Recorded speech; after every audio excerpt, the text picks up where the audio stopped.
Hey everyone, this is going to be a little bit of a different video. It's going to be a bit of an extended review of Beauty and the Beast.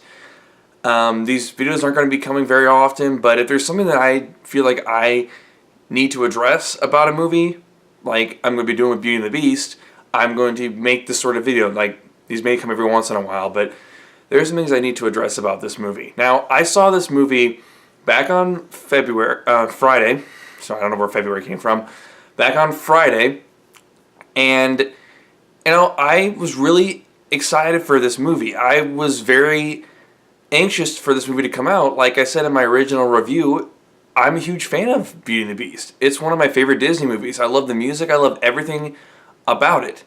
It's a fantastic movie, the original one at least. The 1991 version was very well done. It captured a lot of innocence. It had a lot of heart. The music was very well choreographed. It was just awesome, and that's why it was nominated for Best Picture. Now, I have to go into the 2017 version. This movie, I saw it, and I gave it high praises. I liked it, but I started going around and seeing people on Facebook. Everyone was sucking the living hell. They were really just sucking the dick of this movie, thinking it was just the greatest thing ever, and that it was the best. Oh my god, it was so good. And I'm sitting here like, was it really that good? And this is me after I saw it. I'm like, was it really that good? Because I didn't think it was that good. I mean, I liked it, but everyone was like really, really praising this movie. So I started watching other reviews of it and thinking, oh, well, I like this part. This movie was great. And most of the reviews I saw were amazing. Then I stumbled across one of my favorite movie critics, Doug Walker, aka the Nostalgia Critic, and his brother Rob. It was a 45-minute interview, 45-minute review, and it was an extended one. And I watched it, and they hated this movie, hated it. And I was really surprised. I'm like, really? Was it that bad? But then I listened to it, I watched it, and all the things that they pointed out made a lot of sense, and they were actually right. And I'll get into what they pointed out. First of all, one of the biggest issues that they pointed out was the fact that it was basically a shot-for-shot remake of the original. And that's what I said. That's why I said in my original review that it felt like an adaptation. It didn't feel like its own movie. And for the most part, what they said was right, that even comes down to lines of dialogue from the movie, and that's not what you want to do. Yes, I get that you want to capture the essence of what made the original so good, but the thing is, though, the original was its own movie. You got to make your own movie. You got to make it your own. You cannot rip off everything that made the original great, because people are just going to consider your movie a ripoff. Now, are most people going to consider this movie a ripoff? Well, no, because they want it to be good, and they're going to wear their nostalgia blinders and blind themselves to what makes this movie not as great as they think it is. It's a case of, I love the original, so I am going to want this movie to be good, so in return, you're going to think it's good no matter how bad it is. A good example of that is I saw a YouTube video of all the people that were lining up to go see the first movie in the Star Wars prequels, like Episode 1. And they came out saying, oh, it was perfect, it was so great, it was amazing. But it really wasn't, though. It wasn't that good. And there was one person who was like, yeah, that movie sucked, I want my money back. Because the thing is, you wear your nostalgia blinders, you think that a movie that really isn't that great is going to be amazing no matter what is presented. And, I mean, it was the same way with 50 Shades Darker. I hated that movie, but people who were fans of the books loved that movie. Why? Because they're fans of the books. Same thing with Harry Potter. Now, I'm not saying Harry Potter movies are bad, because they're awesome. I never read the books, but the Harry Potter movies are great. But people who watch the movies and read the books are going to immediately think it's good no matter what it's like. It can be the same thing for any medium, whether it's adapted from a book, another movie, a play, anything. If you are a huge fan of something, a lot of times you're going to watch a movie or an adaptation of that medium and think it's amazing. And there's nothing wrong with that, but the thing is, though, is you gotta take your nostalgia out of your opinion and watch that, which is something I really didn't do in my original review. I think of it now, I look back and I'm like, really, there was a lot of other issues. Like, for example, there were some things that just didn't make any sense. Like, the book. I'm going to talk about some spoilers in this discussion, too. Like, the book that is presented to Belle, it takes her away to anywhere. Okay, so when she saw that her father was in trouble, why didn't she use the book to go back there? Go back to go see him? And another thing also that the live action did that just made no sense was when Maurice, Belle's father, was originally going to be put into the mental asylum. Now, that in the live action didn't really make any sense because, oh, well, you must be seeing things. You must be taken away. Well, why? Why? It's never been established that he's crazy. Now, in the animated version, everyone thought he was already nuts. So when this whole thing, when he came bursting in going, oh my god, there's a beast took Belle, that actually made sense that they would think that he needs to be put into a mental asylum. And Gaston, I mean, I still think he's great. I still think Luke Evans was good in the live action version. I still think he was great.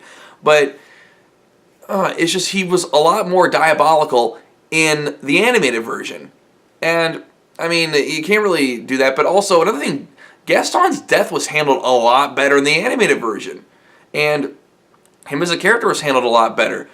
Like, for example, you kind of knew that Gaston was a little bit of a wimp, but like in the animated version, like when the beast is like holding him over that chasm and about to drop him, and he freaks out, like you can honestly see, like, yeah, Gaston's actually a coward.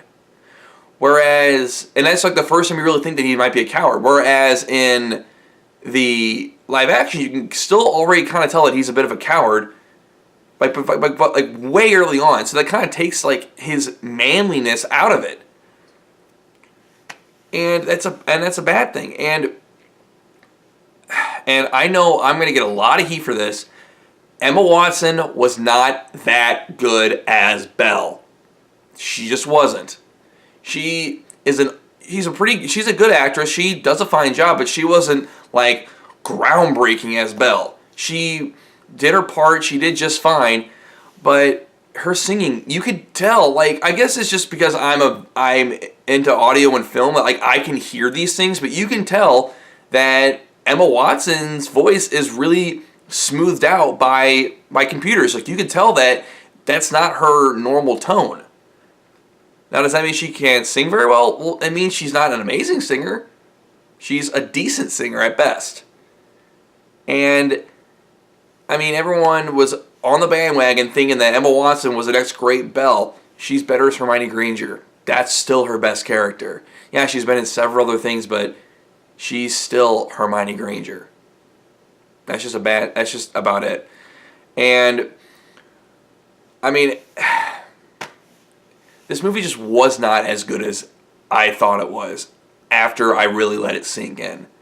You gotta really think to yourself, okay, I take my nostalgia blinders off, I take the shade from out my eyes.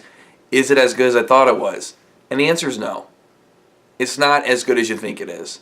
I mean, there's really not much else to say. I will talk about Dan Stevens because I didn't bring him up in my original review. Dan Stevens was fine as Beast, but the design for the Beast was not that intimidating. It just wasn't. He wasn't that scary. He just looked like a hairy bipedal mountain goat. I mean, that's the best way I could describe it. Who can roar? The original animation one was way more intimidating. Like, when you first see the Beast in the animated version, like, he looks huge and it's intimidating, and you can see why Belle would be scared of him. And why people would actually be scared of the Beast, because he's a big person. And another thing also is that there's this scene is in both movies where the wolves attack Belle when she runs away from the castle. The Beast in the animated one grabs a wolf, roars in its face, and that just looks freaky. Like, if I was that wolf, I would have shat myself. I would have been like, holy shit, this thing is scary. Like, I'm out of here. Like, fuck this, I'm out of here. And whereas in the original one, in the live action one, he's just tossing the wolves around like, hey, like they're freaking pillows. And I'm like, this isn't, and he roars at one, the wolf's like, screw it, I'm out of here. And then another time where the Beast was made less intimidating in the live action one. In the animated version, when Gaston holds is being held over that chasm by the Beast, and he's like, I'll do anything, I'll do anything. The Beast pulls him closer and just goes, get out, and then sets him down. That was a badass moment. That was cool. Whereas the Beast in the live action one goes, I am not a beast. Get out of my castle. I'm like, ah, oh, come on. Come on. Come on. Really? And I understand maybe they didn't want to make the Beast intimidating because they might scare the children, but when I was like 4 or 5 years old when I saw Beauty and the Beast, I mean, it was 91. I was born 91, so obviously it was years after it came out. But when I saw it when I was little, I was never scared of the Beast. I was scared of the wolves at the beginning, but I was never scared of the Beast. It's just, the original one, it had a lot more heart put into it. It had a lot more like time and effort. Whereas the live action one, I feel like it was a way to pander to the fans. It didn't feel like they were really trying to make it like something, oh, well, we're going to do something really great. Which, and I'm bringing up the other live action ones. I haven't seen The Jungle Book, but I heard The Jungle Book's a lot like Beauty and the Beast when it comes to continuity, so I really don't have much of an interest to see it. But Cinderella. Cinderella was like their first like recent attempt to make like their classic stories live action. And here's what I liked about Cinderella is that they made Cinderella have its own identity. Like the prince and Cinderella meet really early on in the movie, and you know a lot of the Kate Blanchett's actions are different than Lady Tremaine in the original one, and it made it feel like it's its own movie. That's something that that Beauty and the Beast doesn't do. Yeah, there are some deviations, but not that much. Not really that much. It really doesn't deviate that much. I mean, some scenes are in different order than other ones, but there's one scene where it was so blatantly obvious who this woman was. Like the first time Maurice gets back to the town, he is like, "Oh, I need someone to go help me get Belle out of a castle." And Gaston volunteers because he wants to suck up to Maurice, even though Maurice doesn't want Gaston to marry his daughter. And when Gaston finds this out, he straight up cold cocks him and knocks him out, which I'm like, okay, okay, that was stupid. And then also, this old woman finds him, picks up. I go, that's probably the Enchantress who cursed the Beast. And sure enough, at the end, she was the Enchantress. I'm like, what was the point of that? And then it's just there were several other parts that were like that just were not very good.